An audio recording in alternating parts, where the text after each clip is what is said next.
Hey, it's One American Podcast with Scott Horton. Sorry about that intro. I'm not sure if it's really your speed or not. I don't know you well enough to be presumptuous like that intro might be. I But I like just use life it. and liberty and property and stuff. Yeah, Okay, cool. big So, natural rights. dude, I think we were on a podcast together with Reed and Liberty Lock Pod like Oh, weeks okay. ago when I was in Illinois. Dave Smith was on it. I can't remember what we were even talking Yeah, about, there was but a whole crew of people on there. Yeah, I remember. exactly.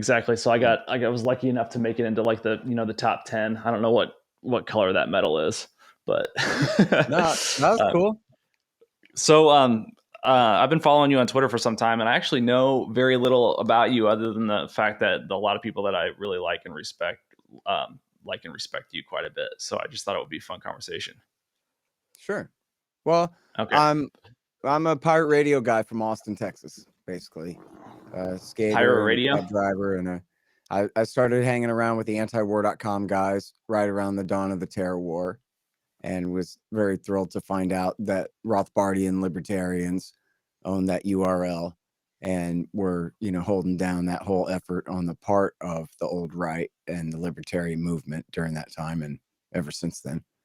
And basically, I'm an interview host. I've done 5,600 something interviews since 2003, almost all on foreign policy, but some stuff on the police state and Austrian economic theory and that kind of stuff here and there too. And I wrote these two books. You can see one of them over my right shoulder there. Enough Already is the latest one, Time to End the War on Terrorism. And before that was Fool's Errand, Time to End the War in Afghanistan, which started out as chapter 2 of this one and turned into a whole book.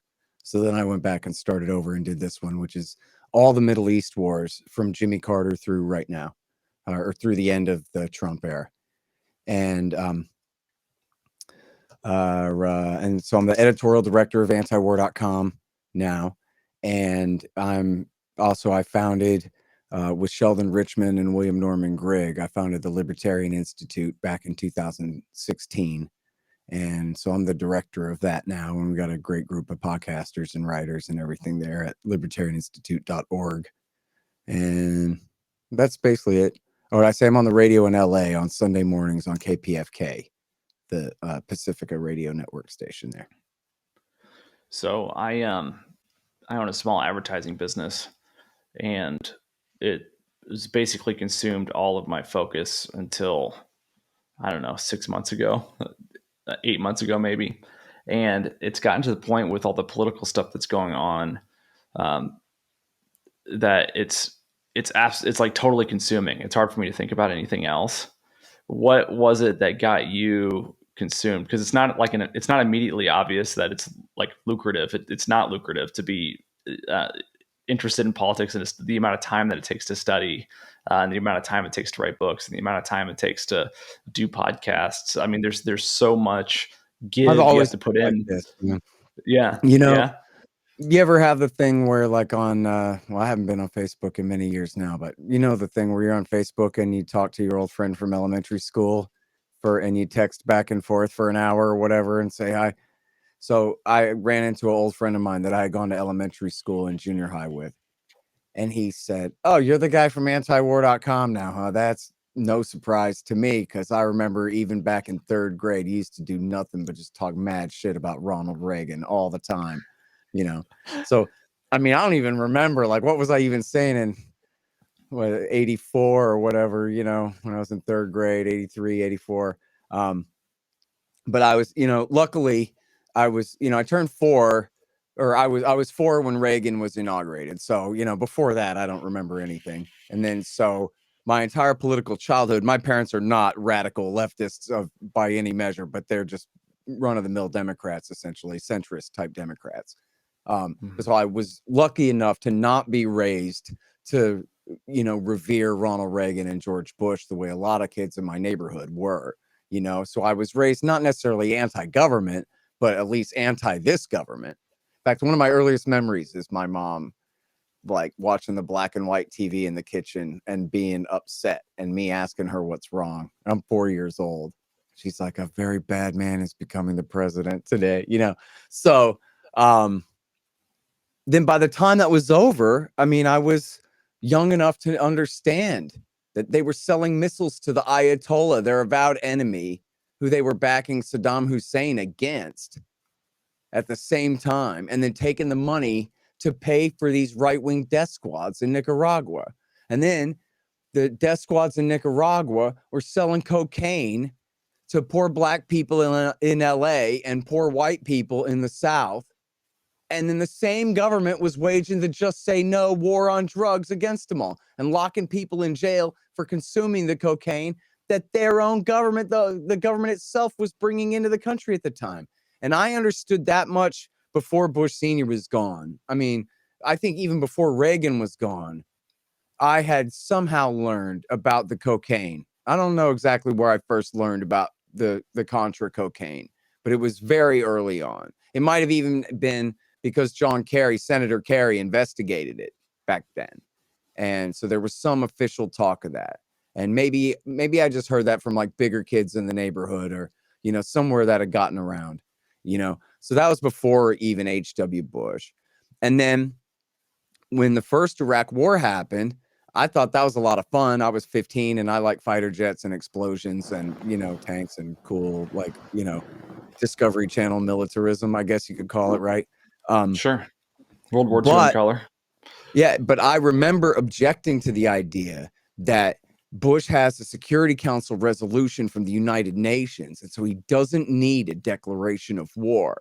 And I just knew from government school that only Congress can declare war, and George Washington and them made sure that that was very deliberate, that the president can't get us into a war. And this is like he's going around Congress. And Bush Sr. had said then that even if Congress says no, I'm still doing it anyway. And whether they authorize it or not, and even if they deauthorize it and try to like ban me from doing it, I'm still doing it because I have a UN Security Council resolution. And I knew that that was wrong. And then, you know, he talked about the New World Order all the time, which, you know, in conspiracy theory culture means one world government, not run out of the United States, but run at the expense of the United States, where eventually we Right. lose our independence too, just like we've been doing to everybody else, taking theirs from them, that we'll lose ours too. And that's kind of the whole, you know, from people to the right of the Bushes, that was the conspiracy theory, you know, the 90s. And then he only did one term, and then came Bill Clinton.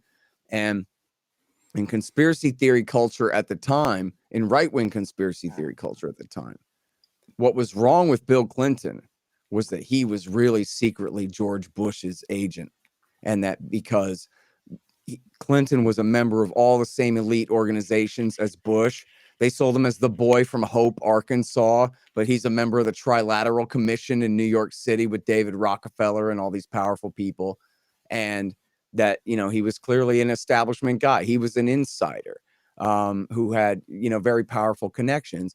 But then what the conspiracy kooks knew and were right about was that, and right wingers, they weren't loyal to the Bushes, right? The Bushes are skull and bonesmen, blue bloods from back east, right? They're not of us at all, at least in this era. This is before W. Bush, right? And what they got right was that when Ronald Reagan was bringing in all that cocaine into the United States, it wasn't just coming into South LA, it was coming into Mena, Arkansas, under Governor William Jefferson Clinton, who all of this was happening, obviously, with his participation and with his knowledge that there's this covert operation going on where they're running drugs and guns and money back and forth and using the Nella airstrip outside of Mena, Arkansas to do it all. And so Clinton was in on that. So if you understand anything about who these people are at all, you understand that the Bushes are the blue bloods, right? They're like the Pierces and the Walkers and the Abbotts and the Whitneys and all these important families from American history, right? Who's Clinton? He's the bastard son of nobody, right? So why, you know, what's special about him is he's connected to all these guys. And in the Iran-Contra operation, it's not like he's running things. It was the vice president, H.W. Bush, was running that thing out of the vice president's office where he could get away with it. No one could oversee what he was doing. Who was Bill Clinton? He was some governor who'd been brought in and as like a trusted guy to be part of the thing. So that was how I started off. my understanding of the Clinton administration when I was like 16, 17 years old or whatever. I was a high school kid as he was being inaugurated. And all my teachers were like, wow, a liberal is being elected. We're so impressed. And I'm like, ah, man, this guy is part of the power elite. It's all a big scam. You know, Bill Hicks he saw right through it right during that same time frame. And he had that great bit about how as soon as Bill Clinton bombed Baghdad, he goes, I knew Bill Clinton was one of the boys as soon as he bombed Baghdad over the alleged fake assassination attempt against George H.W. Bush in Kuwait, which was totally fake. Bill Clinton bombed Baghdad. And Bill Hicks goes, I get a feeling like what happens is when you become president, they take you back. You know how you have your big gala and your big party and everything. Then they take you back in this dark, smoky room with these 12 industrialists, capitalists, you know, power mongers. And a screen comes down. There's a guy chomping on a big cigar. The screen comes down. And they show you footage of the Kennedy assassination from an angle you've never seen before. And then they say, you got any questions? Just what my agenda is. First, we bomb Baghdad. You got it. And so, I mean, I was just call that my red pill right there. Was I grew up my entire childhood was the Republican power establishment in power. And then the first time the other party wins, the guy that wins is one of them. You know, and this is widely known and even celebrated now that as soon as Clinton beat H.W. Bush, which isn't it funny that it was the third party candidate was Ross Perot, who helped run guns during Iran-Contra for the CIA from his businesses in Mexico, that he came in to be the spoiler to get the loyal Democrat in there. I mean, that was part of my, you know, red pill and conspiracy lore at that time too, was that whole thing was obviously a hoax. Bush Sr. was willing to lose to throw that election essentially because they needed a Democrat to get NAFTA passed, you know, and this kind of thing. I don't know if that's all really true, but that was the way I looked at it at the time. So, and then they killed the Branch Davidians. I mean, right then, like 100 days in, this is the beginning of the Clinton government, was the siege at Waco. And, you know, it wasn't, I mean, for the most part, it was the FBI, the ATF and the FBI that did that. But Bill Clinton gave the final order. And at the very end of his presidency, he admitted it finally, that he was the one who told Janet Reno to send the tanks on and to do the final assault that ended up killing 80 people, including 17 kids. And, you know, gassing them and crushing them and burning them, machine gunning them to death. This horrible massacre. Like it was our foreign policy on this little plot of land in central Texas, of all things. It's just crazy. And if you don't know anything about that, check out the documentary Waco, The Rules of Engagement. That might have been before your time. That's a good introduction to that story, a sound one. But so then, I mean, that was it, man. Waco radicalized me and a lot of other people. And, you know, I'm not sure now if I knew about Ruby Ridge before that or not. I think maybe I had heard a little bit about what was going on up there, but not too much. But I ended up learning a lot about it afterwards. And then, you know, those actions by the FBI made a hell of a lot of radical right-wingers and a hell of a lot of libertarians out of regular people, you know. And so I was already very predisposed to that kind of thing. And so then in Austin, there was a really, thorough, well-established community access TV. And so Alex Jones was on there, but so were a lot of libertarians and militia guys and end times. There's one guy on there always talking about Mikhail Gorbachev was Satan and was going to take us over. But there are a lot of militia guys, a lot of conspiracy theorist guys, and a lot of good libertarians on there. Terry Liberty Parker and a lot of other great libertarians were on there. So that was a big exposure to things. And then, you know, of course, Harry Brown ran for president in '96, which was huge. And then I barely took note of Ron Paul during that same campaign season. That was when he ran for Congress again. And I heard him on the radio one time for a little bit, but it wasn't a very good or important interview or whatever. I didn't get much out of it. He's just some guy running for Congress. I don't know who he is. But then he won. And then I saw him on C-SPAN. in 1997. And it was probably right around May 97. I think it was like the spring of 97. So like I got my I was 10 years ahead of everybody who got red pilled on Ron Paul's Giuliani moment, where he fought Giuliani over the causes of the motivation for the attackers of September 11th there. But so for me, it was 10 years before that, watching him on C-SPAN accusing George Bush of selling chemical weapons to Saddam Hussein right up until the time that Hussein invaded Kuwait with American permission to go ahead and invade Kuwait. And I remember going, wow, what a ballsy congressman to say such a thing on C-SPAN on the House floor. And then at the bottom of the screen, it said, Ron Paul, R, Texas. And I was like, no way. Because, and, you know, this is also, you're a bit younger than me, I can tell. I don't know if you know this, but Bush Sr.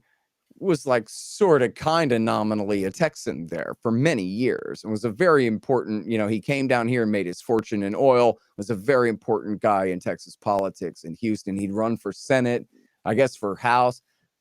I don't think he ever won, or maybe he won for House for one term or something. He ran for Senate and lost. But, you know, he was not in the way that W. Bush is known as a Texan, but he was sort of kind of known as a Texan. He was certainly a very powerful, you know, character. Obviously, his right-hand man, James Baker III, was, you know, is a Houston lawyer that represents all the oil companies down there and that kind of thing. So for Ron Paul to be willing to say that about H.W. Bush on, you know, on the in the congressional record on the House floor like that, in the same to state. me at that time, Right. and this is the age before the internet, right? This is, it's not like now where everybody has an opinion and everybody can tweet it all day long if they want. The only people who got to have their opinions heard was, you know, TV and, you know, people who have like real media careers. The average person, all you could do is call in a talk radio show, right? Or maybe get an Access TV channel. Even that is like a special gig for a very small Ham segment radio. of people, you know? Yeah. And ham radio. Yeah. Nobody's going to listen to that. That's, you know, micro audiences. But, you know, there's no way really to talk back. So to have someone like Ron Paul saying things like that on C-SPAN, it was like, you don't get to hear anybody say something like that on TV ever. And here's a Republican congressman essentially accusing H.W. Bush of treason. Or I guess the way I took it at the time was that he was saying he was still selling them chemical weapons after the start of Desert Shield and the buildup before the war and our invasion. But I think I must have understood that wrong. Now that I think back on it, I think I misunderstood it then. And he was just saying he was still selling them chemical weapons up until the time that Iraq invaded Kuwait, which is still bad enough, right? I think I misunderstood that and gave Ron even more credit. They're like, wow, he was selling them weapons even leading up right up to the war itself, even during the buildup against him. Holy crap, you know? So anyway, but that's how I found Ron Paul. And then so Harry Brown and Ron Paul are two of the greats. I mean, you look at them both, of the all-time greatest libertarians in American history. And they're both men of class and character. You know, both of them, you know, wonderfully happily married types with no scandals. You know, Ron is got 18 grandkids or 25 by now or whatever it is. You know, still married to his high school sweetheart, and a doctor, not a lawyer, and a guy whose voting record backs up every word out of his mouth, which is correct about everything. And I know because I've interviewed him 30 times. And if I ask him, well, what do you think about the thing in Korea? He knows everything about it. You know, he goes, well, you know, President Moon is proposing this and Trump is saying that, and what they should do when they meet on the 26th, they should, you know what I mean? Like he knows everything about it, about whatever it is that we're talking about. And Harry Brown was the same way. He died in about 2004. But when he died, he was writing a book called The War Racket, which was going to be about every war since World War I and how it was all a scam and it was all against you. And it was all, you know, rent seekers using the government against the rest of the people of the country for their own benefit. And both of them, you know, great champions of peace in the era of the terror war and speakers of the truth. And to me, that's what is, you know, especially in the mold of Ron Paul. And that's what is important about libertarianism, is because we're not beholden to power or partisanship in any way. I mean, even if you're part of the Libertarian Party, Still, it's not like there's any power at stake. There's no power there. You know what I mean? It's a vehicle for, trying to radicalize people and educate people, and in some cases win on, local elections and statewide elections and whatever. But you're not going to win the U.S. Senate on a libertarian ticket. They'll find a way to prevent that no matter what. But and so because we're not compromised, we can just tell the truth. And Ron Paul, of course, he had this advantage. He was a Republican, but he had delivered like 2/3 of the population of his district, right? Where they were like, in the Johnson family, all 7 of us vote Paul, because he had been the obstetrician for their entire brood, right? And so like he just had his district locked down. Like all the money in Israel couldn't stop him from getting reelected no matter what. So they just didn't try. They just let him go, and get up there and give his speeches and try to ignore him, as best they could. But he was a huge inspiration to me and to a lot of other people. And because he was good on everything. I go back, I quote him in my book, where, in 1997 and 1998 and over again, he's warning that Bill Clinton's Iraq policy, bombing Iraq from bases in Saudi Arabia, is going to get us attacked by terrorists. Okay. He's warning that in 1997. 10 years later, he tells Giuliani in that debate, the reason we got attacked by those terrorists is because we were bombing Iraq from bases in Saudi Arabia. That's the truth. And then Giuliani said, how dare you take that back? And Ron goes, no, it's called blowback. The CIA coined the phrase. It means consequences of CIA policies, man. This is what happens. If you think you can go around the world killing people and never suffer consequences from that, you act at our own peril. You're acting blindly in a way that's going to get our country in trouble. And, you think about that moment changed Ron Paul from this little old congressman that nobody even knew who he was to all of a sudden he's a global superstar, and more importantly, an American one. And millions of people, especially, look, not that many leftists. There were some leftists who were impressed enough and liberals who were impressed enough to follow Ron. But it was almost entirely libertarians and conservatives and right-wingers who went for his message. A lot of college kids. A lot of college kids liked him too because he was earnest. It was kind of like the Bernie phenomena, ironically, given that they're pretty much opposites. But also like AM talk radio too. You know what I mean? Like moms and pops and churches full of Christians and conservative American patriotic Republican types, people who just a few minutes ago were George W. Bush supporters. And then they rallied to Ron Paul because essentially he fed them the most bitter pill of all, which was that September 11th was essentially America's fault. It was Bill Clinton's fault for bombing Iraq from bases in Saudi Arabia for 8 years, and H.W. Bush before him, that's what had brought that on. Nobody wants to hear that. Your mom and dad don't want to hear that.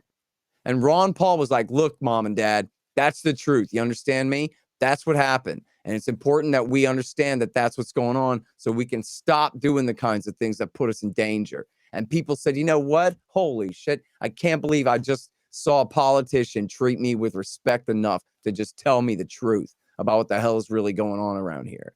And you can tell when Giuliani denounced him, Giuliani didn't even know what the hell he was talking about. Yeah. Giuliani said, that's one of the craziest things I've ever heard. And I've heard a lot of crazy explanations for 9/11. And as you know, there are a lot of crazy explanations for 9/11. But it was blowback from America bombing Iraq from bases in Saudi Arabia to Giuliani. That was the wildest thing he ever heard. Except that if you knew anything about it at all, you knew that Osama bin Laden had been saying since 1996.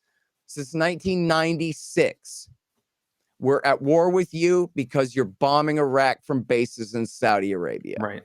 Well, it's like the hostage situation and over again. It's just like the hostage situation from a couple of weeks ago here in Texas, where the FBI is like, we still don't know the motive, and the dude is literally screaming the motive while he's holding people hostage. It's like all you have to do is watch the tapes of these radicals saying why they're pissed off. They tell you why they're pissed off. I mean, even the Columbine kids had a fucking manifesto.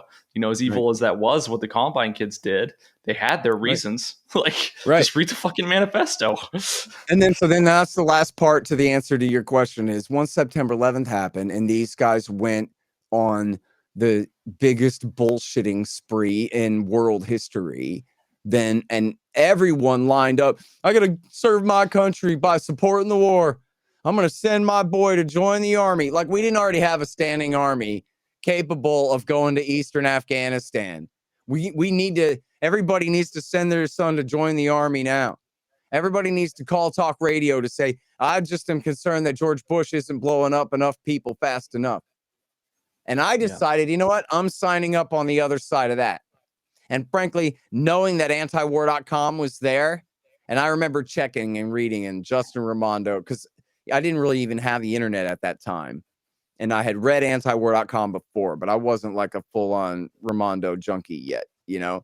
But I remember tuning in and checking antiwar.com, and it was good. You know, they were still anti-war. They weren't saying, oh, now everything's changed, and so now we're stupid. You know, they didn't do that. They stayed good from the very beginning. And they're running Ron Paul articles on their site. And I'm like, yeah, this is my crew. And then, like I was mentioned, I was a conspiracy nut, like along the lines of the one world government stuff, which I should have been over that after the Kosovo War. I mean, That's bullshit. To give myself a little bit of credit, I was pretty smart for a kook. And my conclusions about the idea that they were really building a world federal government were based on some real things. Like, for example, when the Clinton people were expanding NATO, they were saying, and this turned out not to be reality after Kosovo and after especially W. Bush came in with Dick Cheney and their policy.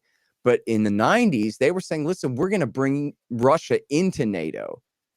And I thought, see, that's the skull and bones Hegelian dialectic there, right? You go thesis, antithesis, synthesis. Now we join together and now we go to war against Islamic South Asia. In fact, Vladimir Zhirinovsky, the Russian nationalist, was saying that that's the plan. We're going to do this together and all of this stuff. And the Americans were saying that too.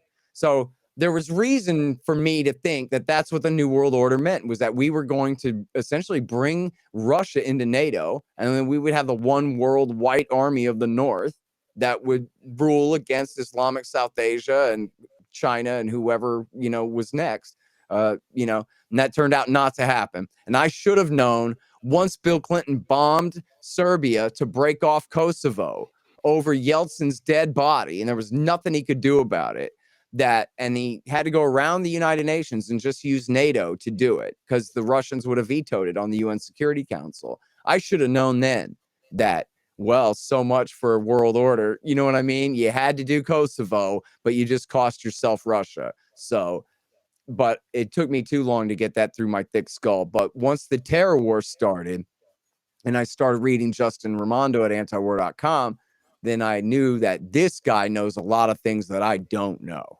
And he knows all about this sect, these weirdos, these neoconservatives, and that's not Carol Quigley's old Anglo-American establishment. It's something else.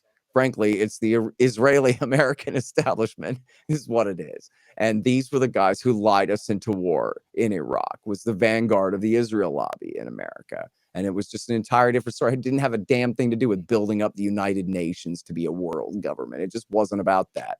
And once I finally figured that out, you know, that really helped because, you know, I really learned a lot of history from being when I was a kook, because the kooks, a lot of times, especially like some of the more advanced kooks, if you read their bibliographies, they got some really good books you ought to read, man. Going back, the real history of the 20th century is something else. You know, it really is. It's not necessarily whatever QAnon says it is or whatever, but there's a lot there. There's a lot of revisionism that really tells a different story than the way we learn it in school. You know, so I learned a lot from that, and that was really what got me so into this. But then I quit being a kook right at the time that the most important chapter in all of this took place, which was the dawn of the war on terrorism.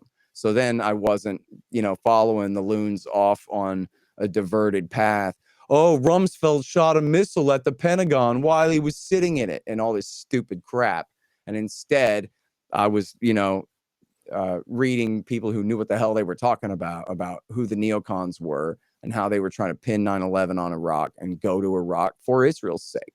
And then the rest is history from there, right? Because from Iraq, the war spreads into then Libya and then Syria and all throughout North Africa and down into Yemen and all the rest. And it all, essentially spawns from the terror war there. So, my So only regret. pardon my ignorance, but what benefit was it to Israel that we were in Iraq?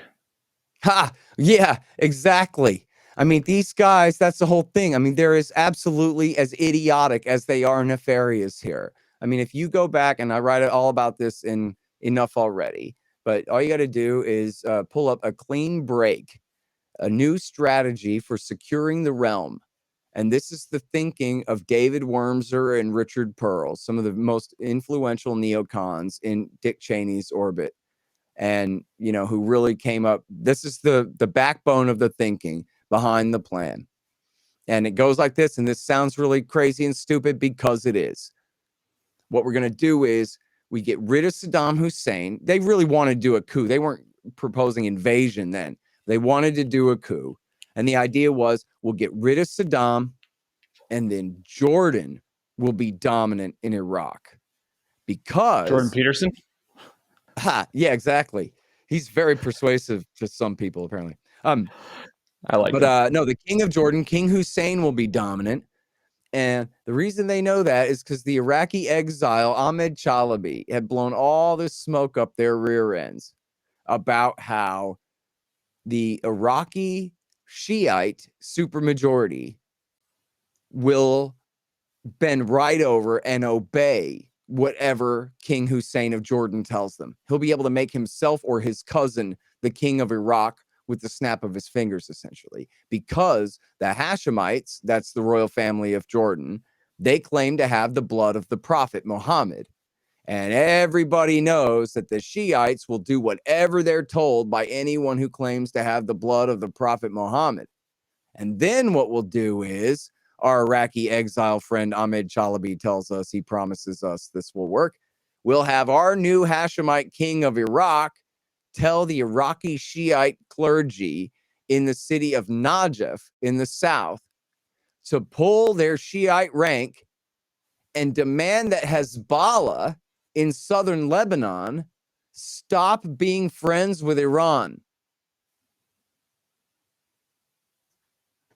Okay, but this is completely stupid and wrong and inane because, in fact, the Shiites do revere the family of the Prophet Muhammad, but not anybody who claims to be descended from him. Just this particular line, I think, starting with his son-in-law. I need to go back and reread all this, but the original Sunni Shiite split is some of them wanted to follow the family of Muhammad, and some of them wanted to just pick their own imams, basically, right? It's almost like Catholics versus Protestants in a way.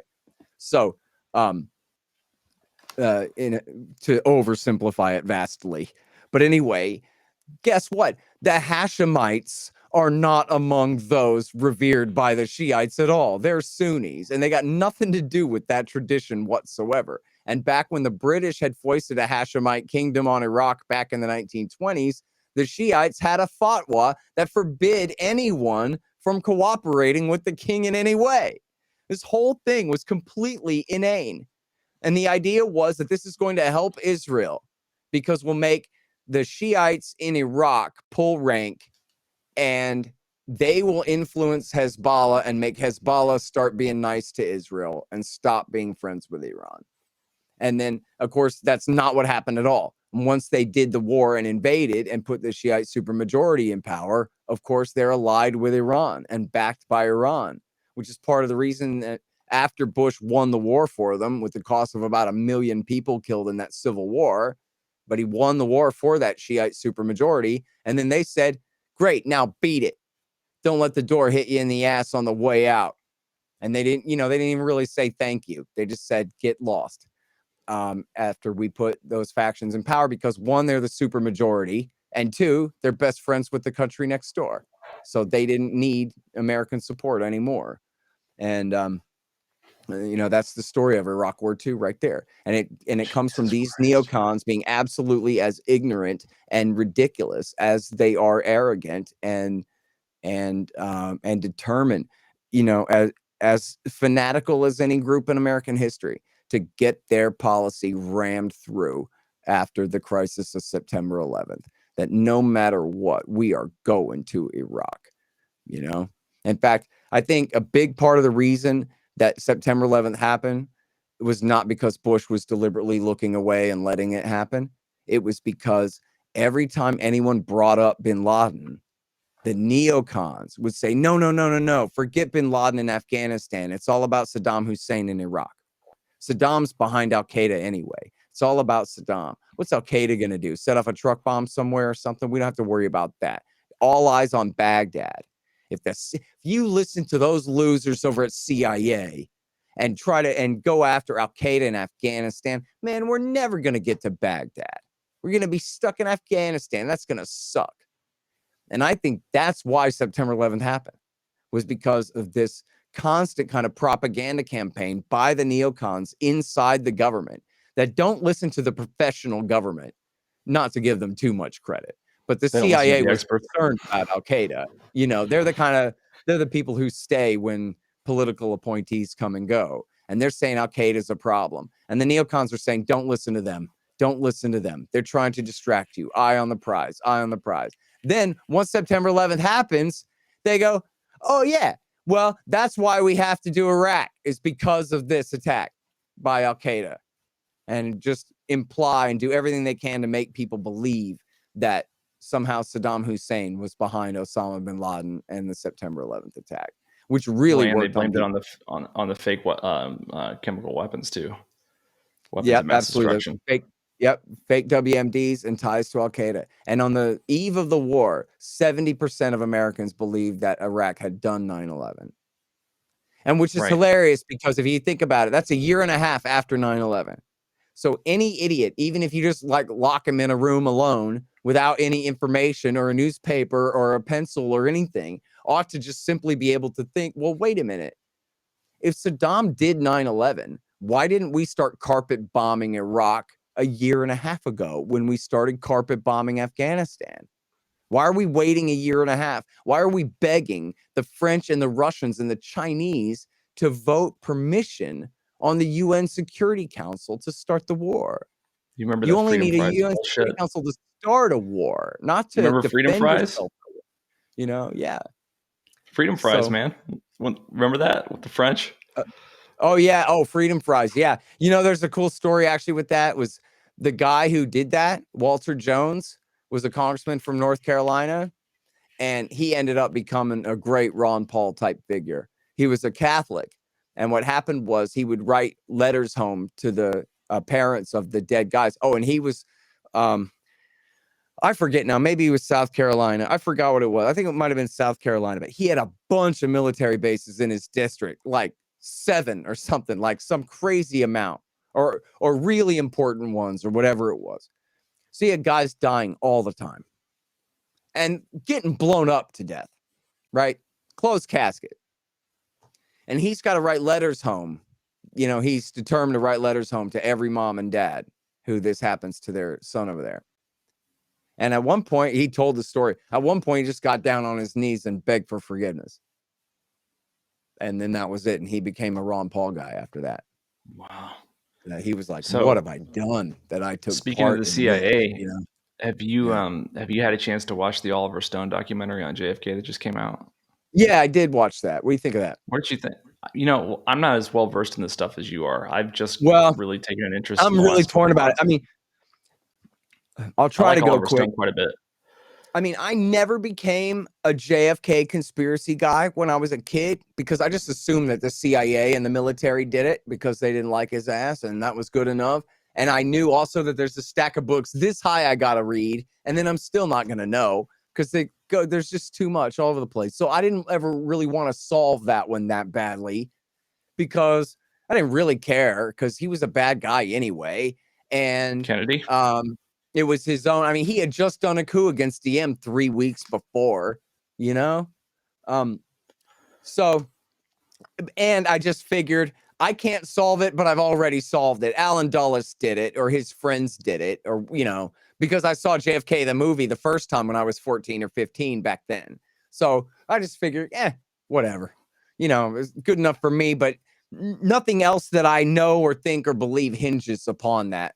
A lot of people think like, oh, everything changed after that assassination. Like, I'm not so sure about that. Like, I could see how Johnson was worse, but this is a very gray scale to me, not black and white in that way. People talk about the Prince of Camelot and all this crap. I'm not impressed by that. People talk that way about Barack Obama, but I wasn't impressed by that either. You know what I mean?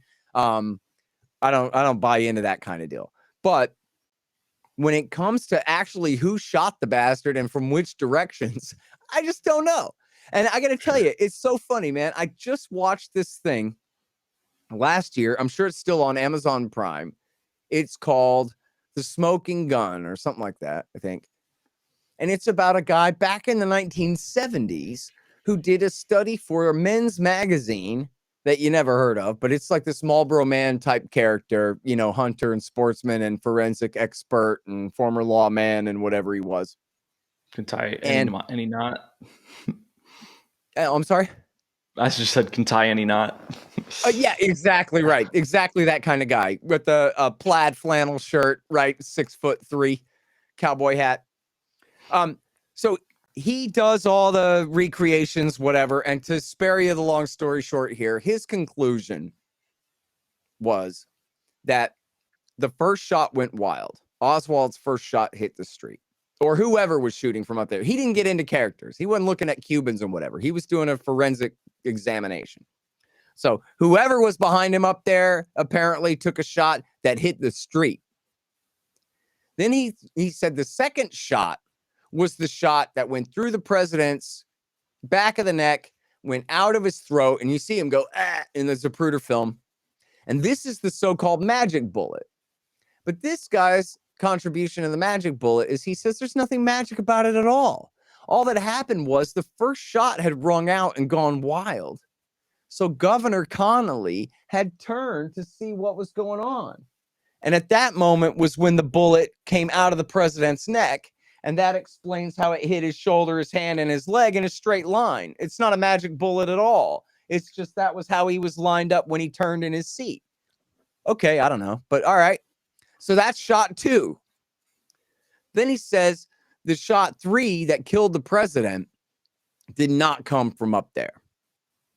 And you can tell from the video. It makes no sense that it did because he says this is the exit wound here, blasting out this way. And the trajectory type thing don't match. So he takes the notes. Now, this is based off of the notes of the autopsy. And he notices, he says, well, that's funny. It says here that the entrance wound is 6.5 millimeters.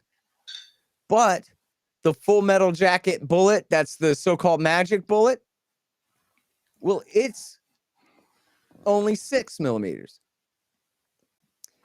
Wait, I screwed that up the other way. The hole in his head is 6.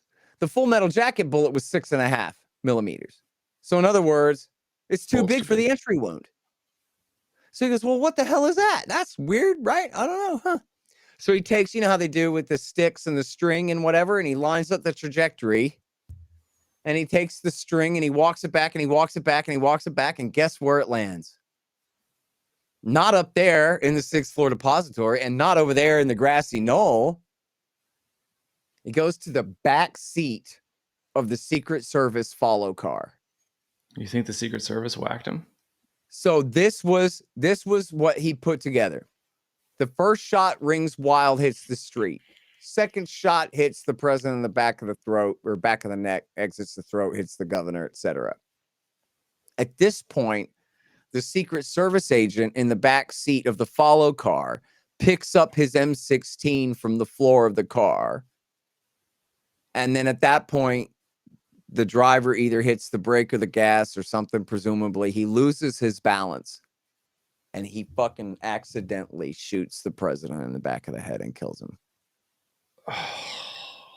And there's a still shot. Now, in the Zapruder film, you can see the follow car. That would explain why they wanted to cover all this shit up. That would explain why they wanted to cover everything up. You can see the follow car at first, but at the time that he's shot, you can't see the follow car anymore. It's just not in the Zapruder film. But there is a still picture where you can see the guy in the back seat of the follow car, and you can see an M16 in the air. And then that bullet fits. And then also, it's not a Full Metal Jacket bullet. It's a hollow point, or I don't know exactly, fragmentation round. And that would explain the giant exit wound. And so then that would explain a whole cover up of the autopsy and a clamp down of everything without a coup, without the CIA and the Cubans and any of that stuff.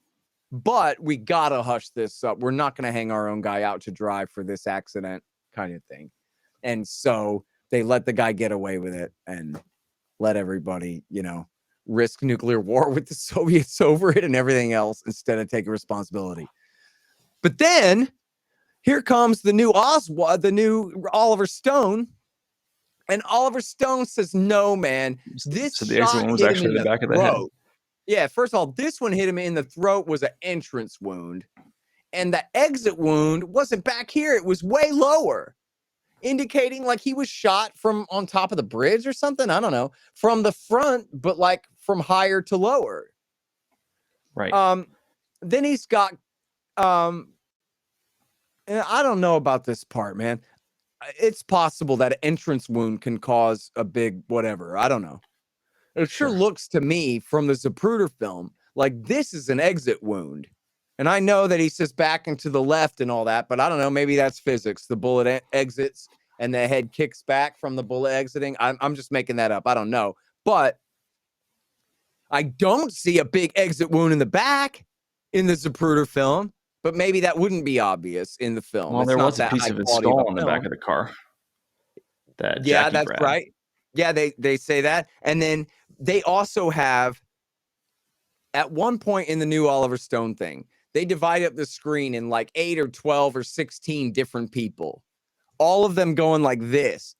Their hand is like this to show like a circular wound, the size of a silver dollar or something. And they all go like this. This is the exit wound right here.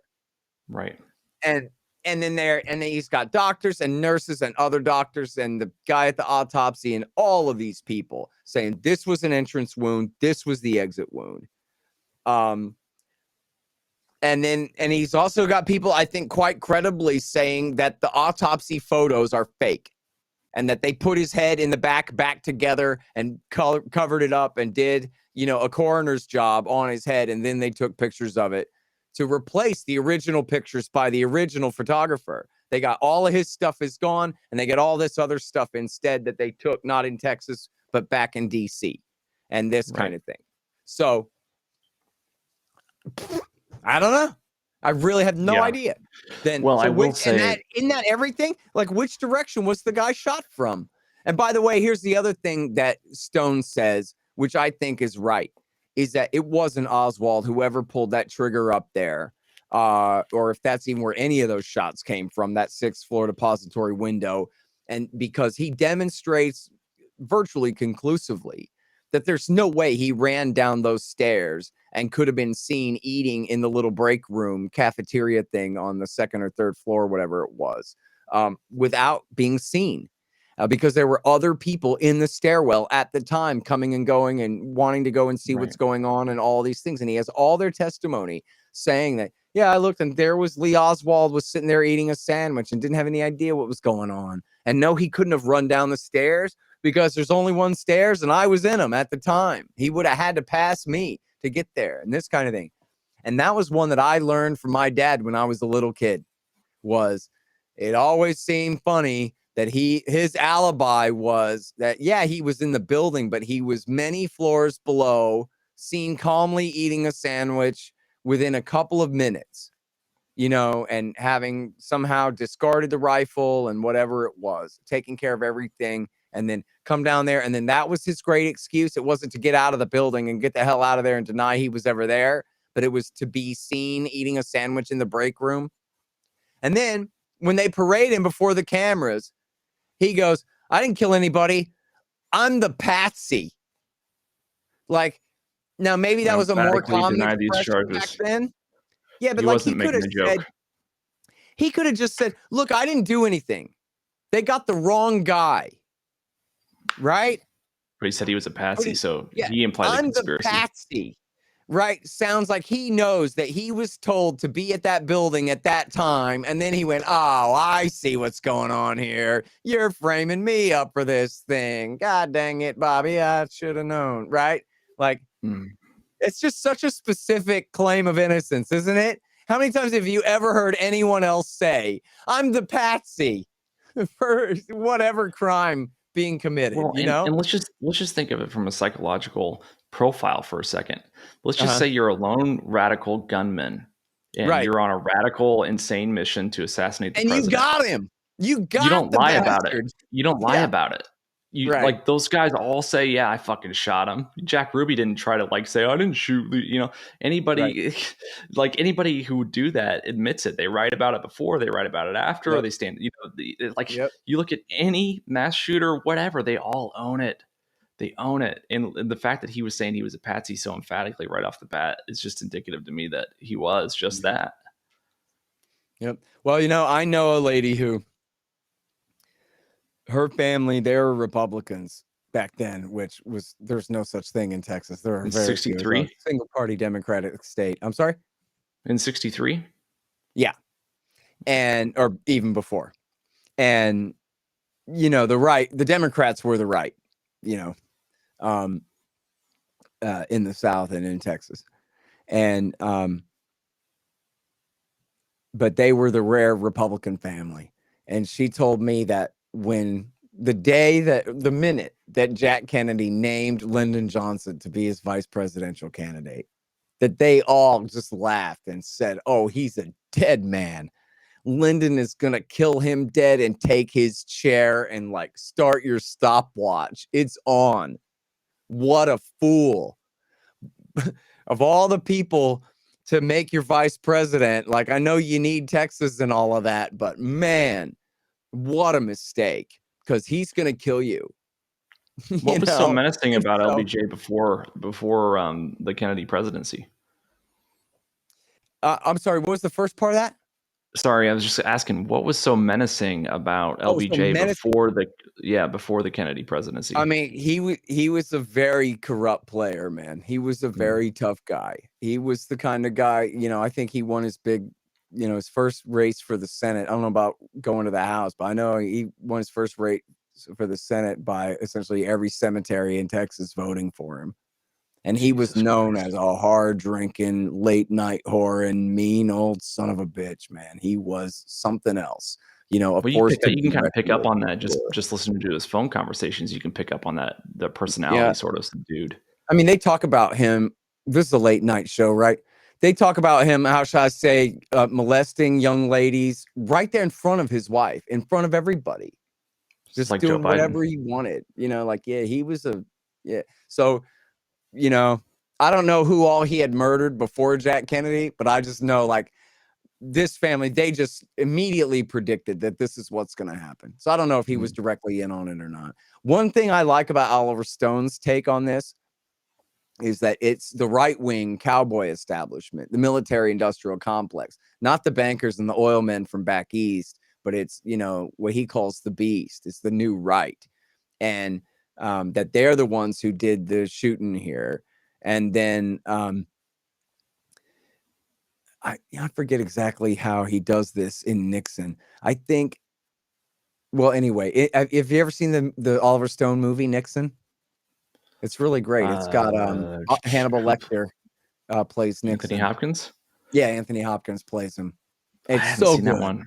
I saw the interview one, the Nixon Frost one is what I saw. Oh, okay. Frost Nixon. So in the Oliver Stone movie of Nixon, there's a scene where, and this is the true history, that people will raise this to this day, that Nixon was in Dallas the day before the assassination. So Oliver Stone has a treatment on this in the movie. And he's shown earlier in the movie that Nixon has to go and court these Texans. And I guess the implication is they're Lockheed from Fort Worth or something, you know, along those lines. And then here they summon him, essentially. And he comes, and the guy is played by J.R. Ewing of Dallas. You know, the astronaut from I Dream of Jeannie is the, what's his name? Major I don't Nelson. know You his know the name, guy. but I know exactly who you're talking about. But yeah, so when he's playing a mean old Texan, he can do that character very well, right? He's playing a very powerful J.R. Ewing type character, right? And he's just reading the law. He's just telling Nixon, here are your marching orders, and here's what you're going to do. And Nixon is like, whoa, well, I'm the president of the United States. You can't talk to me quite like that, you know? And he's like poking his finger in his chest. You're the president of the United States because I say you are. And I can unpresident of the United States your ass anytime I want, and all that kind of thing. Oh, that's later. No, that's later. The first time he goes and meets him is the day before Kennedy's shot. And he goes and they have this long talk and whatever. And then he leaves town the next day, Kennedy's shot. And then so Nixon is all paranoid as hell because he can see that essentially they've compromised him, that they brought him close enough. These are the guys who killed him. But they brought him close enough that he can't say anything about it now, because what the hell was he doing in Dallas the day before? And this kind of thing. So now essentially he's been caught up in it. And Oliver Stone is not the source for this. This goes back, I don't know who originally claimed this, but essentially the idea was that whenever Nixon talked about the whole Bay of Pigs thing, that meant the assassination of Jack Kennedy. That, that was the whole Bay of Pigs thing, was, from beginning to end here. This whole thing with the right-wing Cubans working for the CIA and the mob, and the way that all blew back in their face, and that these were the guys. And the general conspiracy is that the intelligence community was so pissed off that Kennedy didn't allow for the use of American troops in Cuba during Bay of Pigs that they whacked him. No, I think the idea is I think that was the big star. I mean, he fired Alan Dulles over that, and that was obviously the start of the huge acrimony between him and them, which it was really their fault. I mean, they completely screwed that up completely. And I think they did it on purpose. I think they wanted to force Kennedy's hand, and he just had integrity on that particular issue. Well, I think it was both. I think it was supposed to work well, but they still were going to force him to provide air support. But it was such a disaster. There was nothing to support. In fact, I got a great book here. I forgot. I'm trying to remember the guy, Howard. There's a couple of great books on the Bay of Pigs, but Howard, I interviewed the guy about it too. It's just a great book. He just shows how the plan kept getting changed and changed and changed and changed. But the people who wrote the original plan weren't there to say, whoa, you can't change it that much. Right? It just got like passed down this chain to where by the time they're doing it, there's just no way this is going to happen. And they moved the landing zone from here to there and every other thing, and you're right that they were trying to they were counting on Jack Kennedy to order air support. And he was like, no, you're trying to roll me into this. I'm not going to do that,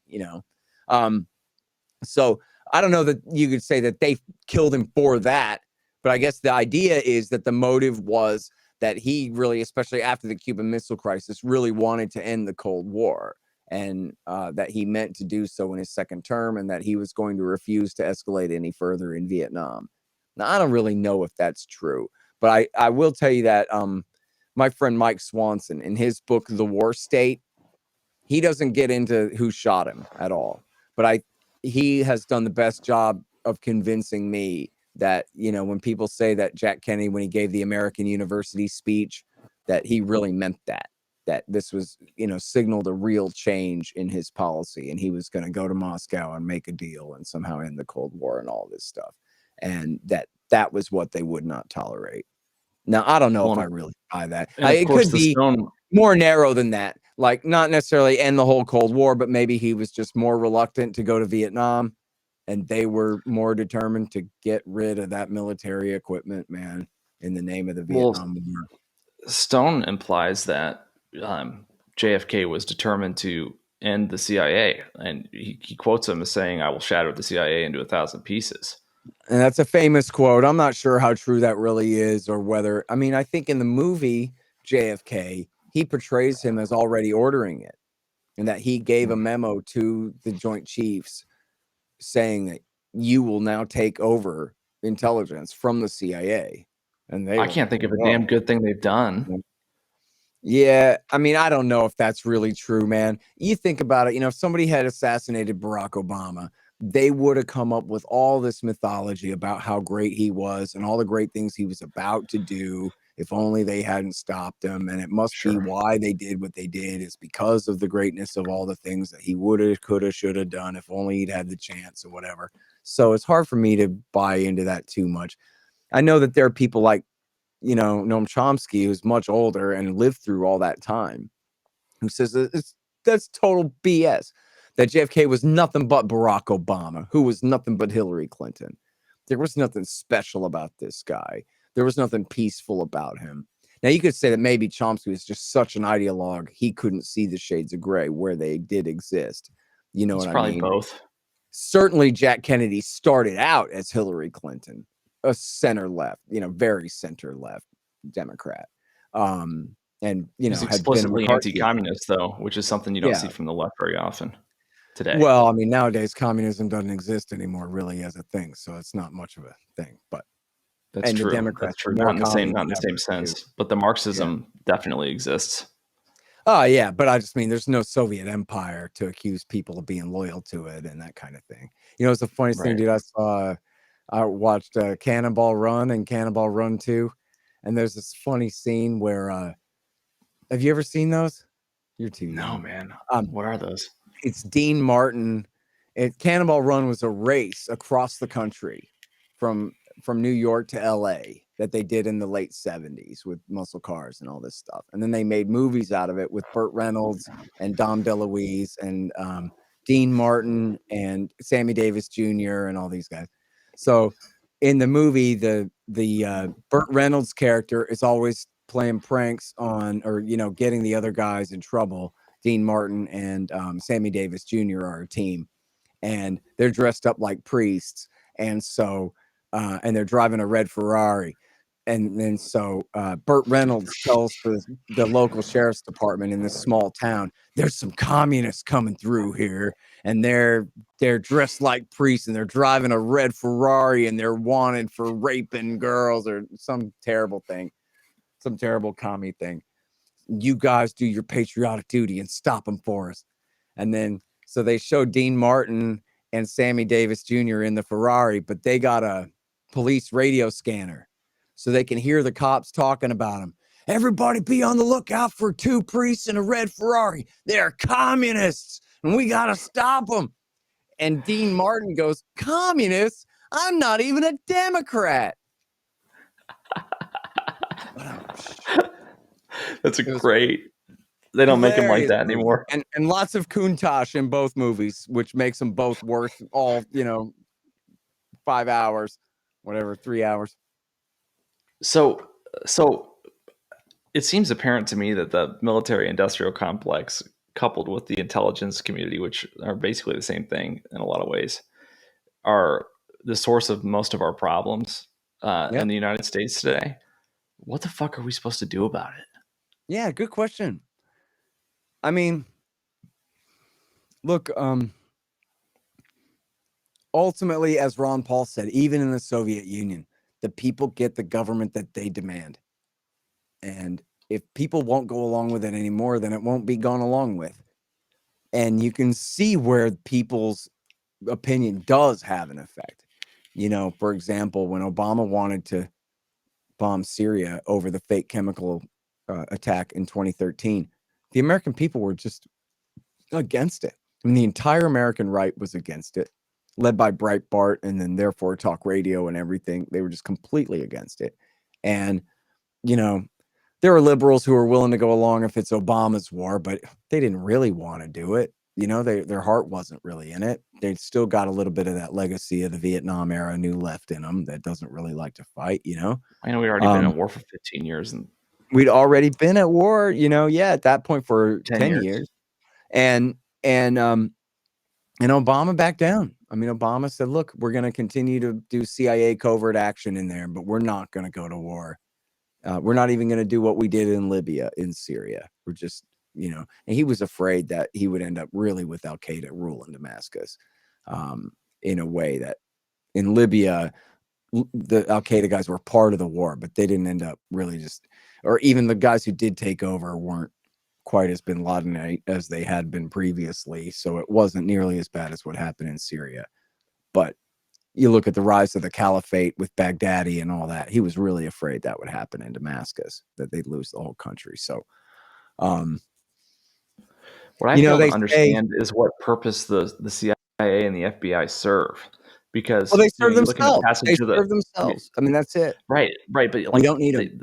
they passed the Patriot Act, which is like a total violation of all U.S. citizen rights, and they still didn't fucking prevent the Boston bombing.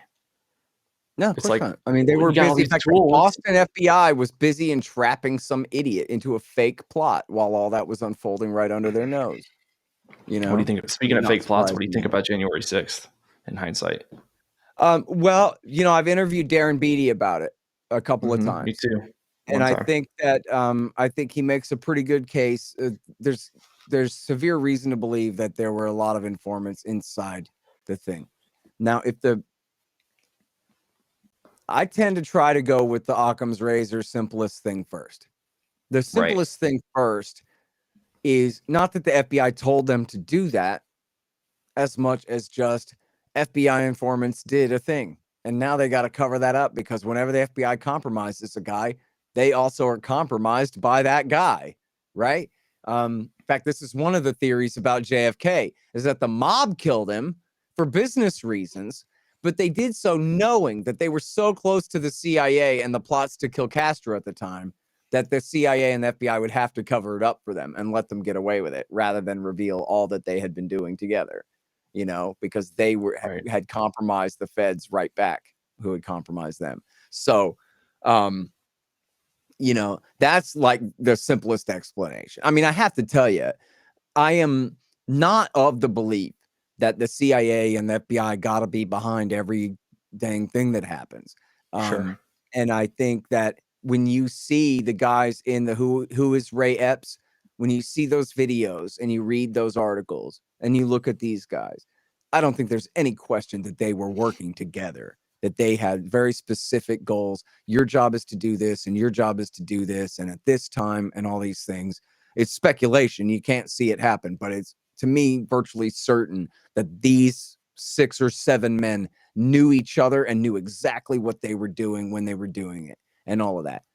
That doesn't imply government involvement at all necessarily. If you can't get a room with 6 right wingers to plan to do a thing, I mean, you can. It's crazy Sure. to think that you can't do that without it being a government op. It could very well be the case that you had, one or more of them telling their FBI agent handlers what's really going on here, and that they knew or could have known. I think it's already clear they would have, could have, should have known that they would need way more men than they had there to secure the place.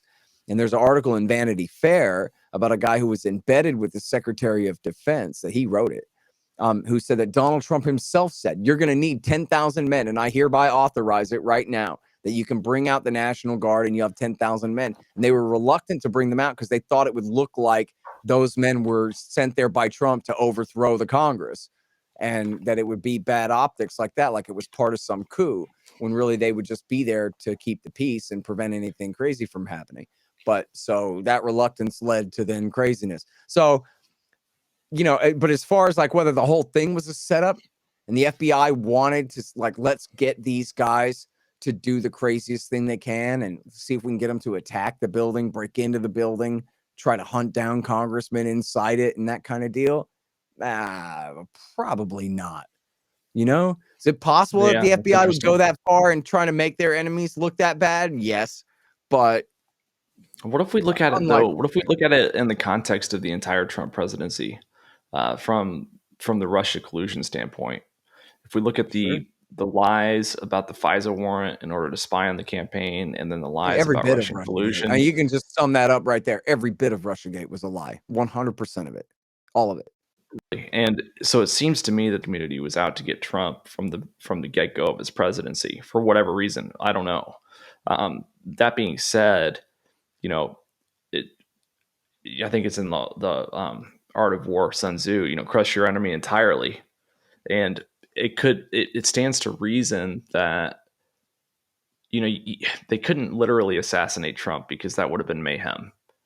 But they basically did everything they could do up to the point of assassinating him in terms of just like attacking from every front, shattering his Totally agree. reputation as much as possible. And so that would be my explanation for why the FBI would have had incentive or motive to catalyze what happened on January 6th is that it was such a blow to his reputation and the reputation of his supporters that happened, that it was basically an assassination without, with only Ashley Maybe. Babbitt dying. Maybe. I mean, that really is kind of like a hindsight rationalization sort of a deal, though. I mean, in fact, Sure.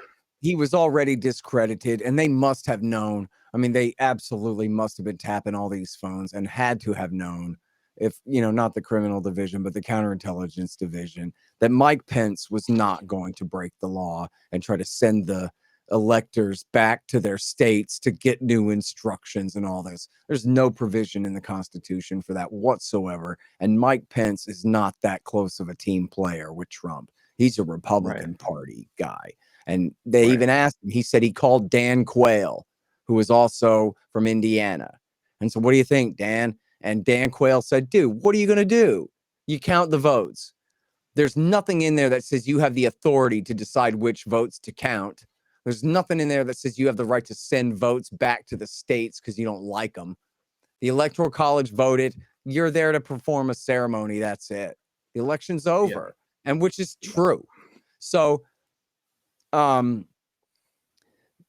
I mean, it is true, too, that Trump and his people, the closest loyalists to him, they were doing everything they could up until like halfway through that day to try. That's why Trump said everybody march to the Capitol. I don't think he wanted them to go inside. His idea of fight, fight, fight means stand outside and chant. That's the American way. I'm sure that's what he meant when he said that. But the idea was to pressure Pence into going along with this ridiculous plan to try to keep him in power, which is just insane. And the fact that the Electoral College had already voted, when Jack Kennedy stole the election from Richard Nixon in 1960, Nixon wanted to cry about it and fight about it. And Ike Eisenhower told him, no, you're not going to do that. It'll be bad for the country to do that. He stole it from you fair and square, Dick. Cry, go home and cry. Yeah, that's it. And in this case, I don't know if they stole it from him or not. I kind of think not. All the Republican narratives about how stolen it was, to me, seem preposterous and very thin, to say the least. I mean, the way they really rigged it was by all the Democratic governors locking the economy down for a year. That was how they rigged it. That was the color-coded revolution in it all, right? Was and unleashing the street protests and then refusing to contain them at all when they turn into riots and that kind of thing. I mean, that's the part where they really undermine him. I don't think so much the ballot stuffing, but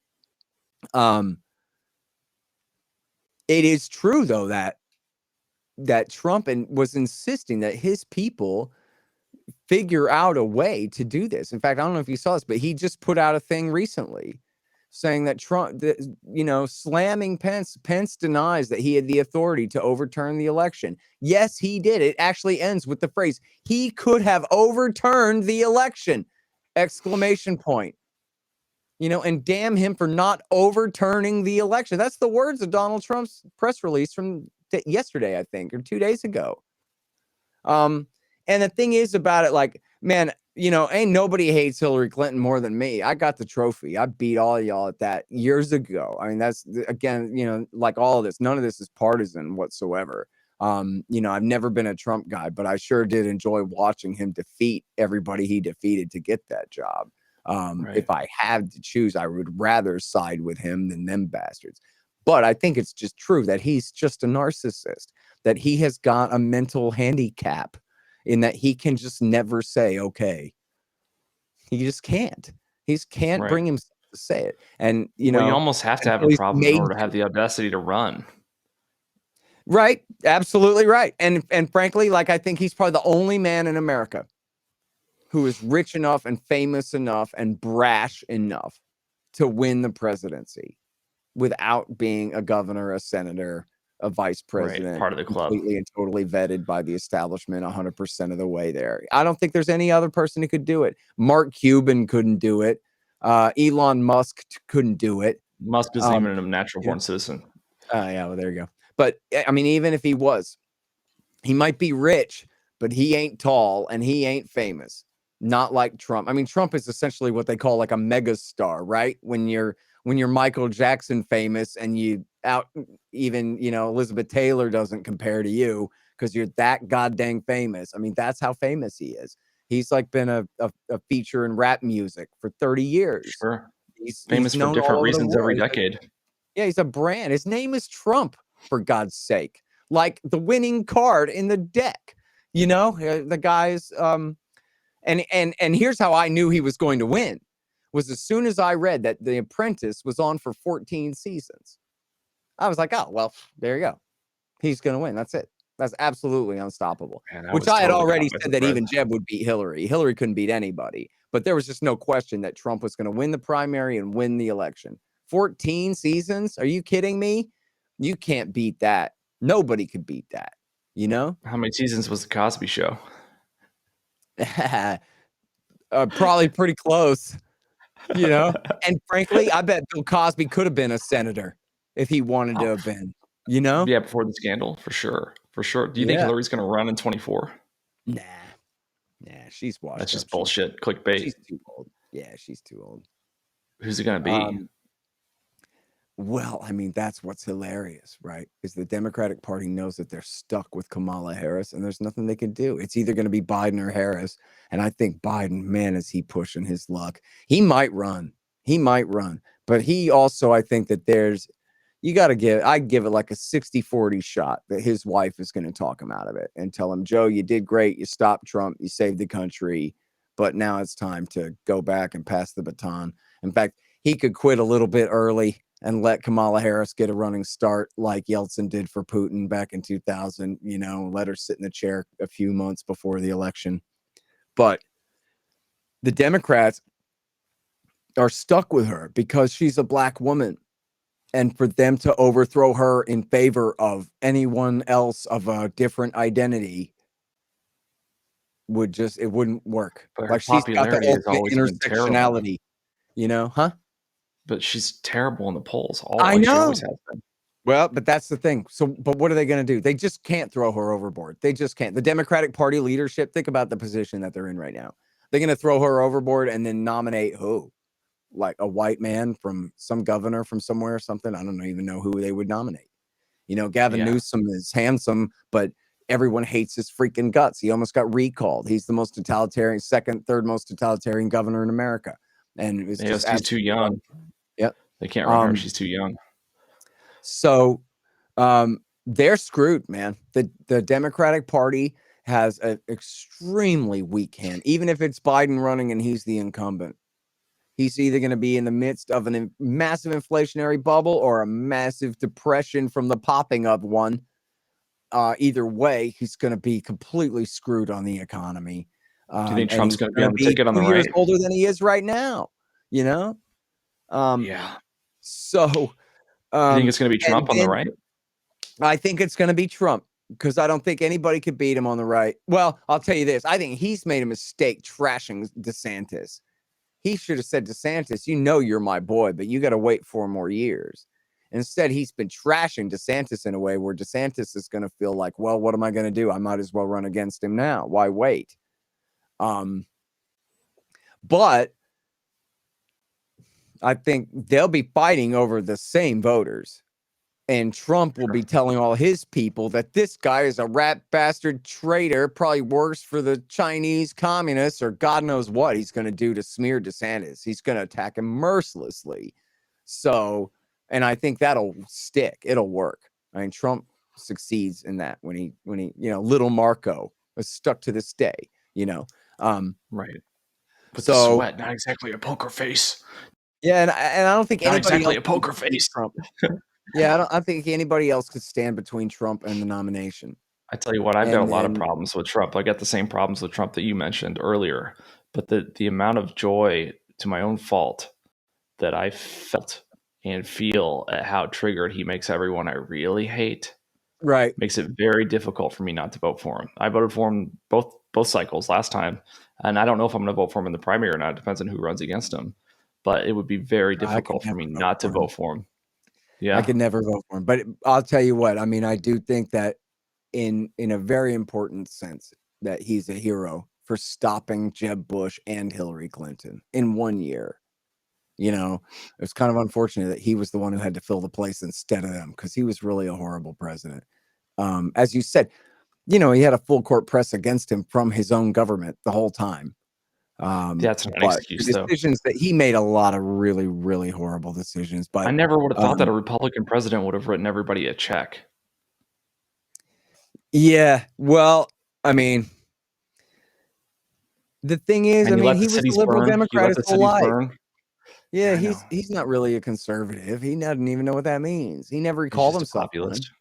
Yeah, Right. and even then he's just acting as one, right? He's not a populist, he's a fucking billionaire. You know, he's a TV star. He's you I know, do think that he's maybe I'm kind of, being naive. I do think he loves the country, though. yeah, sure, in a kind of, yeah, Like but in in a a way that like anybody can. It's very easy to do, but it's, you know, I'll tell you what, man. I read this thing. I admit it was at salon.com. I don't know what the hell I was doing there, but I was reading something, and it was in the right-hand margin. And this is after the election and after January 6th and everything like that. But in the margin, it said, what Trump is liable to do if he loses. Now, I thought in the summer that just, oh, he's going to win. And I was more worried about what the Democrats were going to do. And they had run all these articles about how they were even willing to, they were going to fight just like Trump. I mean, they were willing to try to fight over state electors. They were even threatening that they would have the West Coast states secede from the Union rather than let their, rather than participate in the United States if Trump were to be reelected. That would be their ultimate threat. Would be all this was in the Washington Post. Of the lengths that the Democrats would go to, you know. So I was pretty much ignoring all the articles about this is what Trump will do if he loses, because I was like, he ain't gonna lose. So it kind of, that's stupid anyway. right. But so I clicked on this article, and it wasn't by a Democrat talking about, oh, he's going to try to rig the electoral college vote in Michigan or whatever. It wasn't like that. It was a psychiatrist, and she was just talking about him personally. So she wasn't getting into like what he would do with the mechanics of things in a political way. It was a She was just psychological saying, look, response. man, yeah, like this guy is a page straight out of my textbook. Okay. He is a narcissist.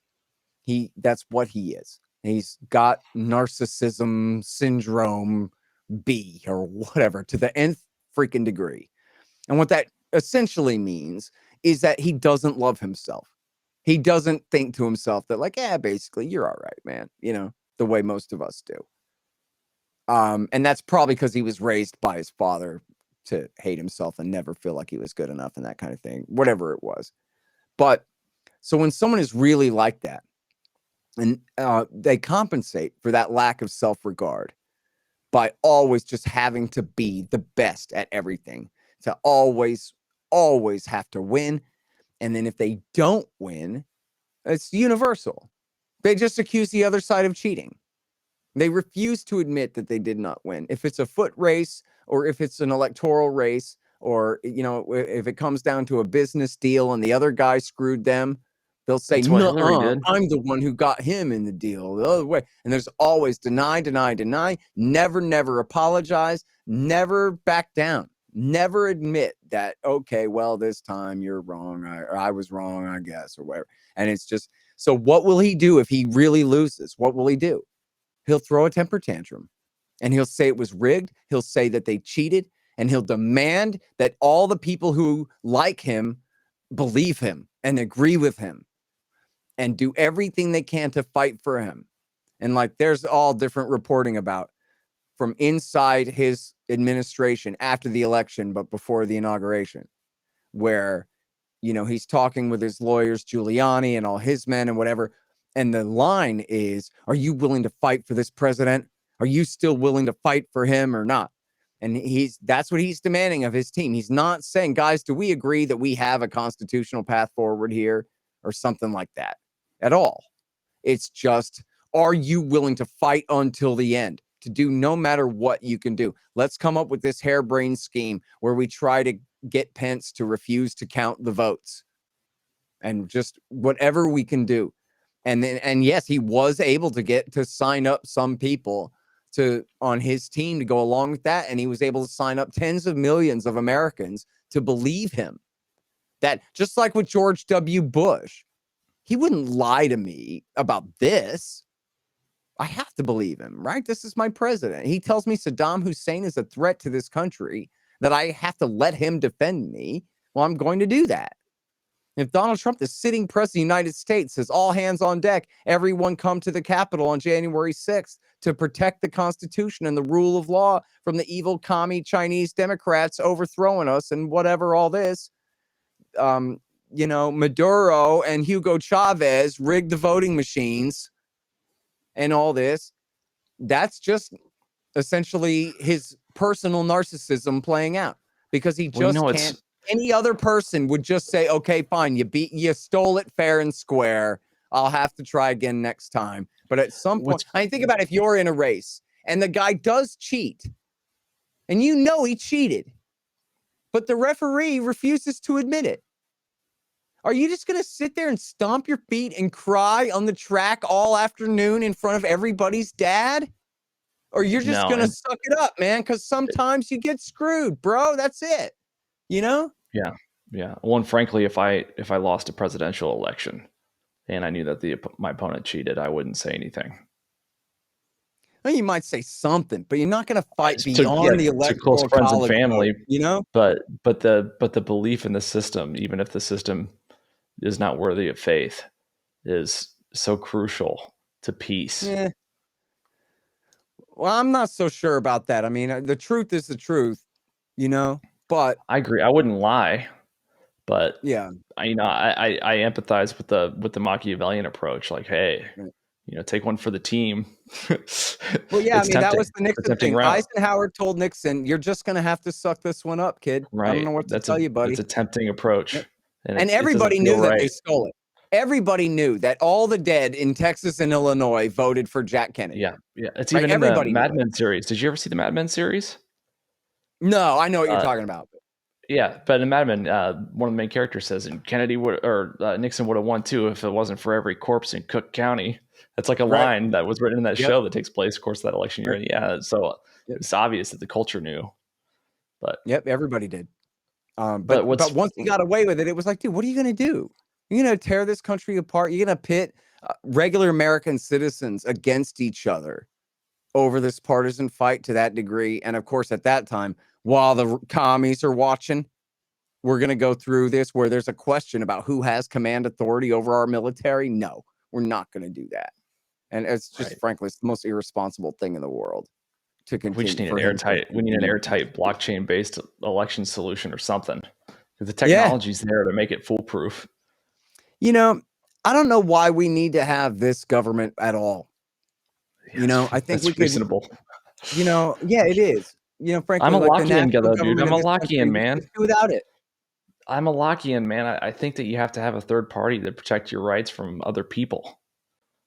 Maybe, but even then, you could how about we have the 50 states with extremely limited powers, but without a national government? Why do we need a national government? So we can have a unified foreign policy? I would rather not have a foreign policy. I don't want 50 separate foreign policies, but why can't we just trade and not have a security state? I mean, we're not threatened by anyone anywhere. We got Canada and Mexico as our neighbors. Yeah. It's obvious that the greatest threat to national security is the CIA and the FBI and our own government. I'm way more afraid of our own government than I wake up in the middle of the night, or when I look at my 1-year-old daughter, I have like flashes of fear that one day I'll be in prison, and I have no intention of committing a crime. And I never, ever fear for a moment that I'm going to be the victim of a terrorist attack. But I do have flashes of fear, like, oh shit, what if I get locked up? What if you get framed up for fucking reason? What if I have no intention of committing a crime, I swear. Like, what if they throw me in the pen because I'm a fucking political dissident? Like, I'm pretty vocal on Twitter, and that's fine now, but what if it's not fine 20 years from now? Right. Yeah, no, you're totally right. And even not even for being a dissident, but might be just because you got brown hair and you're walking down the street and they go, well, Yeah. he looks like the guy that we were told to look for, and nail you to the wall. They do it every day.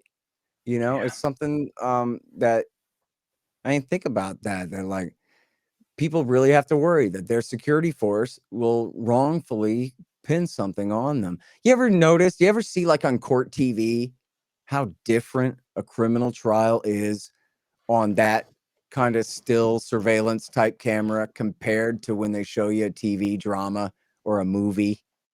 Yeah. It goes Yeah. from like, man, the wood paneling and the close up zoom shots and all that from the scenes in the movies compared to just watching this group of bureaucrats in a Watching room. Kyle Rittenhouse sit there in a suit, sad for Yeah, fucking and it's 8 like, weeks or whatever. in fact, that one was actually like a bad example, I think, because that made it seem more like an it was episode of better. Matlock or something, where in Right. a real trial, it's like they're just flipping burgers in there. This guy says something, this guy says something. We all know he's guilty, off you go. And the guy doesn't even really get a chance to say it his way. And I thought Radley Balco wrote a great piece for the Washington Post where he said the Rittenhouse trial and the Ahmed Albury trial, even though the results of both were correct, but he said the trials themselves were bad for America because they Because it just made it seem like the justice absolutely, system was intact. that's right. They make it look like this is what it happens when someone is prosecuted for murder, but it's just not. It's Right. not how it works at all. It's Well, 99% what's plea crazy bargains. about that is that it proves that the government knows how to do it right. Right. They just Right. don't, unless And listen, the everyone's courts are watching. clogged with people. The court's completely clogged with people guilty of offenses. And so they have no time to prosecute crimes. So instead, the way that they prosecute crimes is they go, look, we're going to charge you with 75 things unless you Plea. plead guilty to 5 of them. And then it's like, That how am I shouldn't going to even be go in front legal. of a jury It and should beat be this crap? illegal to plead guilty to a crime you didn't commit. That should not even be legal. Yep. Then they just bury you under the prison for that. I mean, you think about it, you want to, how about like accountability for prosecutors who knowingly prosecute people who didn't do it? Or at least, How about they don't. bonuses for public defenders who win? To actually give them an incentive How to about fucking that? win. If you But win, you you know get what? Like, $5,000. if there was accountability for prosecutors who prosecuted innocent people, There then would be no they would just prosecutors. destroy the process. They would destroy the process for proving your innocence after trial. They would just do anything they could to undermine the ability to even have something to hold them responsible for. Then they would find a I swear way. to God, if I You was know? on a jury, I am like the number one juror that you want, dude. Because Me too. unless the victim is like a child, even if I'm convinced that the person's guilty, I'm probably gonna just insist on not guilty. Well, I gotta admit, I testified in a trial one time for the state. I was not ratting on a friend who I was guilty with or anything like that. I had walked in on an armed robbery at the Quickie Mart, and the Okay. guy split the old man's head open. Man, it was the craziest thing. I still remember how orange the blood was. It was just all You foamy witnessed and the crime, though. That's different. yeah, brain. Yeah, so but I did not point my finger at the defendant because I didn't really know if that was him or not. Man, I was looking at the club in his hand more than I was looking at his face, and I don't really know. I didn't identify him from the pictures that they showed me at the police station that day either. I was just like, he might be one of those, but I'm not going to convict. I'm not going to point at an individual. I'll tell you what I saw happen. Whoever did it, this is what he did.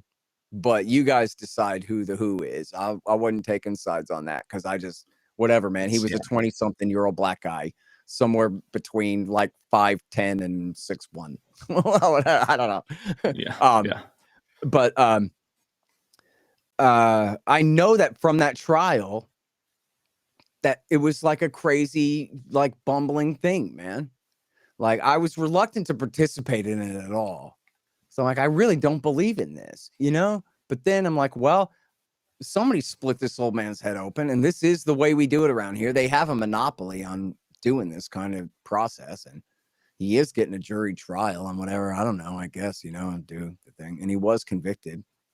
But it's for a real crime. I mean, he brutally attacked an old man just to rob him. You Did know the what I guy mean? make it? There was no. mitigating circumstance whatsoever in the thing. It was just a premeditated criminal act of violent aggression towards a helpless person too. Was the old man okay? You know, I mean, he survived. I don't think he was okay. No, I think he was, you know, I saw his son around after that a couple of times, and they owned a couple of Quickie Marts. I'd seen his son around, and I guess his son had said that, you know, he had retired after that or whatever, and they all took over the business from him after that and this kind of thing. But well, dude, I really, really enjoyed this conversation. I'm so glad we finally got to hang out. I know I it's great, appreciate man. you I'm gonna hopping let on. you go. Yeah, I would feel bad for you. But Yeah. before we get off the call, where can people find you? All right, I'm the director of the Libertarian Institute. That's libertarianinstitute.org. And I'm the editorial director of antiwar.com, which everybody should read every day. And I wrote the books Enough Already, Time to End the War on Terrorism, and Fool's Errand, Time to End the War in Afghanistan. And you can get the audiobooks of those. The audiobook of Enough Already just came out. So you can get that Did you read available it? now. I'm at scotthorton.org. I got a bunch of interviews for you there. And that's about it. Oh, I'm on the radio on Sunday mornings in Los Angeles on KPFK 90.7 FM. Did you read the audiobooks? Yes. Very cool. All right, man. Well, I'm going to end the Oh, good stream, luck. and thanks so much for coming on. I appreciate it. Thank you very much for having me.